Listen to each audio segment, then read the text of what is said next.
अस्सलाम वालेकुम दोस्तों, मैं हूं अरशद में और आप देख रहे हैं मेरा यूट्यूब चैनल सच बात टीवी। दोस्तों, पिछले 8-9 महीने से हम आपको बताते आए हैं कि इस कांड के अंदर सीमा को हिंदुस्तान जो है इलीगल एंट्री करवाने में कुछ पॉलिटिशियंस शामिल हैं और ये भी बताते आए हैं साथ साथ कि ये सीमा को पॉलिटिकली यूज करेंगे। दोस्तों, एपी सिंह का एक इंटरव्यू आया जिसके अंदर एपी सिंह कुछ कहने की कोशिश कर रहे हैं। पहले आप ये इंटरव्यू सुन लें उनका एपी सिंह का, जिसके अंदर एपी सिंह कुछ आपको पैगाम दे रहे हैं, ढके छुपे अल्फाज में कुछ समझाने की कोशिश कर रहे हैं। 140 करोड़ आवाम को कुछ समझाने की कोशिश कर रहे हैं, कुछ धमकी लगाने की कोशिश कर रहे हैं। पहले आप एपी सिंह का ये इंटरव्यू सुन ले, उसके बाद हम इस पे चर्चा करते हैं कि आखिर इसने ये काम क्यों किया। राजवर्धन परमार, लानतों की भरमार, धिक्कार धिक्कार, बेशुमार बेशुमार, जो ये कहता था कि सीमा को अयोध्या राम मंदिर लेके जाऊंगा, किसी के बाप में भी हिम्मत नहीं है कोई रोक सके हमें।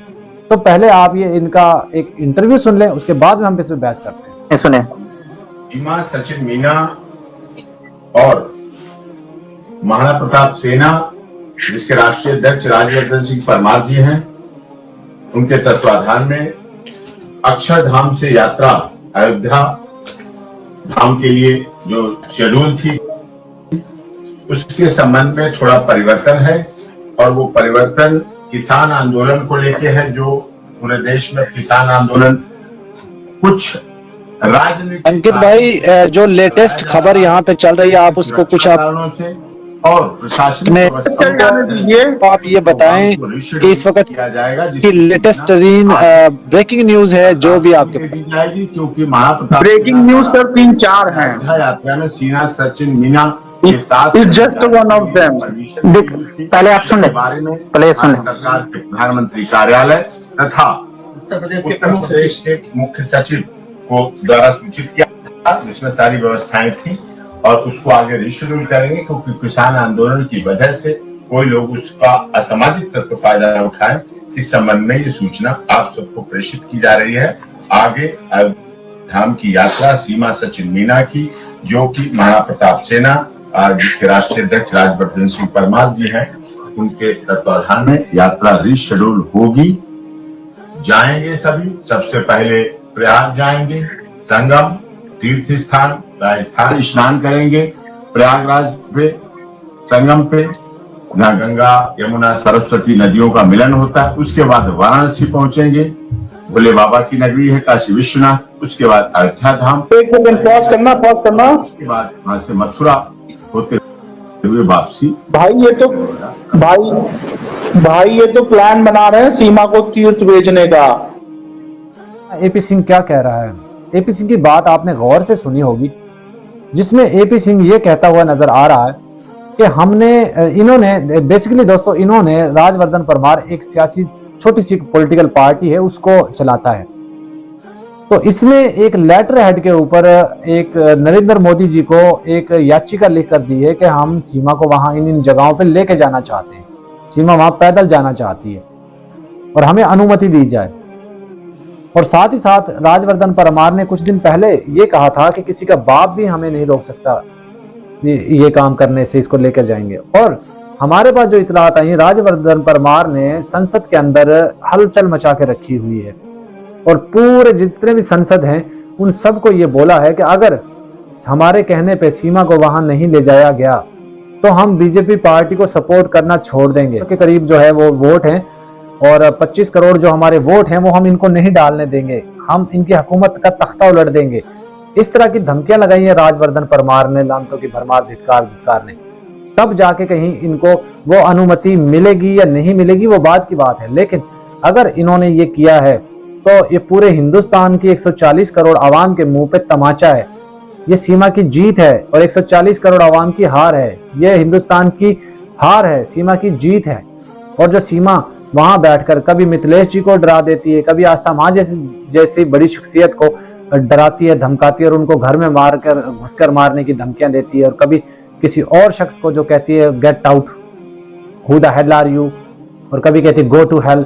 जिस तरह हिंदुस्तान के लोगों को वो लताड़ती है ना, मुझे हैरानगी होती है कि ऐसे लोगों के ऊपर कि आप लोगों फिर डिजर्व ही ऐसा करते हैं। इसको 2 पिछवाड़े पे जूते पड़ने चाहिए, फिर इसको जेल पहुंचाकर आते। घर घर से महिलाएं निकलती, औरतें निकलती, मर्द निकलते और इसके ग्रबूपुरा का मुहासरा करते और इसको उठाकर बाहर जेल में फेंक कर आते या बागा बॉर्डर से करके आते। मैं देखता हूं कौन सी गवर्नमेंट, कौन से लोग आपको रोक सकते हैं। जितने भी लोग हिंदुस्तान में है 140 करोड़ की आबादी के वाले लोग हैं, जिस तरह राजवर्धन परमार कहता था कि 5-5 रुपए इकट्ठे करेंगे तो पाकिस्तान को खरीद लेंगे। तुम्हारी औकात आटा खरीदने की नहीं है, दाल खरीदने की नहीं है, खुद चंदा मांग मांग कर खाता है और हमें हमारा मुल्क खरीदने की बात करता है। अगर एक घर से एक एक फर्द भी निकले और रबूपुरा का मुहासबा करे तो कितनी बड़ी संख्या में आवाम जो है निकलती है बाहर, और इसको हाथ पकड़कर वाघा बॉर्डर से बाहर फेंक कर आए। बल्कि सीमा को रखें, सीमा को आप लोग रखें, हमें उससे कोई गर्ज नहीं है। हमें बच्चे जो छोटे बच्चे हैं, माइनर हैं, मासूम हैं, उनको वापस कर। दोस्तों, एपी सिंह ने इस वीडियो में कहा है कि वहां पे एक प्रोटेस्ट चल रहा है, किसान आंदोलन, उसकी वजह से हम सीमा को अभी नहीं लेकर जा रहे मंदिर पे, और जहां दूसरी जो धार्मिक स्थानें हैं, जिस तरह पवित्र नदियां हैं, वहां पे हम अभी लेके नहीं जा रहे, बाद में लेके जाएंगे। अभी हमें डर है कहीं वहां कोई दंगा ना हो जाए। देखिए, शुरू से हम आपको बताते आएंगे सीमा को पॉलिटिकली इस्तेमाल किया जाएगा, और ये इसने वो कानों से बात निकाल दी है कि हमें दंगे का खतरा है। एक तरफ कहते हैं सचिन की जान को खतरा है, कभी कहते हैं सीमा की जान को खतरा है। सीमा के बच्चे जो है पड़ोसियों के घर सोते हैं। जब सीमा कहती थी कि मेरे तो बच्चे मेरे बगैर जिंदा नहीं रह सकते, अब वो पड़ोसियों के घर सोते हैं। और 20-25 दिन हो गए हमने बच्चों को देखा नहीं है, इनसे भी, इसने भी नहीं देखा होगा, बच्चे कहीं और ही गए हुए हैं, पड़ोसियों के घर नहीं सोते, वो कहीं और गए हुए हैं। लेकिन इसको कोई फर्क नहीं पड़ता, इसको सिर्फ अपनी जिस्म की आग बुझानी है, सिर्फ अपनी जिस्म की जो है वो लज्जत पूरी करनी है, चाहे वो कोई भी हो, चाहे एपी सिंह हो, चाहे राजवर्धन परमार हो, चाहे कोई और पॉलिटिशियन हो, चाहे अमित जानी हो, कोई भी हो, इसको सिर्फ जिस्म की आग बुझानी है। और इसको कोई वो नहीं चाहिए, ना बच्चे चाहिए ना कुछ। ये मरे हुए चूहे से, झिंगूर से, लप्पू से, इससे क्या हासिल होगा? इसको कुछ हासिल नहीं होने वाला। इसका मकसद कुछ और है और ये कहीं और जाना चाहती है। यही हम शुरू से आप तमाम दोस्तों को बताते आए, और आज तो एपी सिंह ने आखिर कर दिया कि पूरे हिंदुस्तान के मुंह पे तमाचा मारा है, और तमाचा भी इतना जोरदार मारा है कि पाकिस्तान, अफगानिस्तान, बल्कि पूरी दुनिया तक उसका गूंज जो है वो सुनाई दी जा रही है। कहीं ना कहीं सीमा के सामने हिंदुस्तान की गवर्नमेंट ने घुटने टेकने पर मजबूर कर दिया है। कहीं ना कहीं पूरे हिंदुस्तान की आवाम, 140 करोड़ आवाम को घुटने टेकने पर मजबूर कर दिया सीमा ने। आप लोग समझदार हैं, आप लोग अब सोशल मीडिया प्लेटफॉर्म इस्तेमाल करें, आप उसके घर जाएं, आप जंतर मंतर जाएं, आप विरोध करें, प्रोटेस्ट करें, इसको जेल पहुंचाएं। आपके मुल्क का मामला है, आपके मुल्क के कानून का मामला है, आपके संविधान का मामला है। आप लोगों को चाहिए इसका विरोध करें, इसको पकड़ें, इसको जेल पहुंचाएं, या इसको पाकिस्तान वापस डिपोर्ट करवाएं। ये आप सबकी जिम्मेदारी है। अगर आप अपनी जिम्मेदारी सही तरह निभाएंगे तो आपके लिए फायदा है। हमें तो इससे क्या नुकसान होना है? हमें कोई नुकसान, कोई फायदा नहीं। लेकिन हमारे बच्चे हमें वापस चाहिए। उनके लिए हम गवर्नमेंट से, मोदी जी से, योगी जी से रिक्वेस्ट करते हैं कि हमारे बच्चे जो हैं वो खैर सगाली के जज्बे से वो डिपोर्ट कर दिए जाएं, और वो हम करते रहेंगे जब तक हमारे बच्चे जो हैं वो डिपोर्ट नहीं हो जाते। दोस्तों, गुलाम हैदर भाई ने जो पावर फॉर अटॉर्नी लिख कर दी थी मोमिन मलिक जी को, वो भी उनके पास पहुंचने वाली है। और जब जैसे ही उनके पास पहुंचती है, एक इंटरव्यू उनका आया था, एक पाकिस्तानी यूट्यूब चैनल को उन्होंने इंटरव्यू भी दिया था। उसके अंदर उन्होंने कहा था कि एपी सिंह दुम दबाकर भागता हुआ नजर आएगा।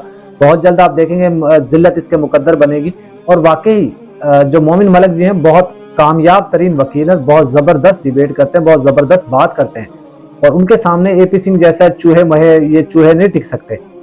एपी सिंह शातिर होगा लेकिन उनसे ज्यादा शातिर नहीं है, क्योंकि उन्होंने बहुत से ऐसे केस सॉल्व आउट किए हैं। एपी सिंह ने तो इस तरह का एक भी केस सॉल्व आउट नहीं किया, लेकिन उन्होंने मोमिन खान मलिक ने बहुत से केस ऐसे सॉल्व आउट किए हैं।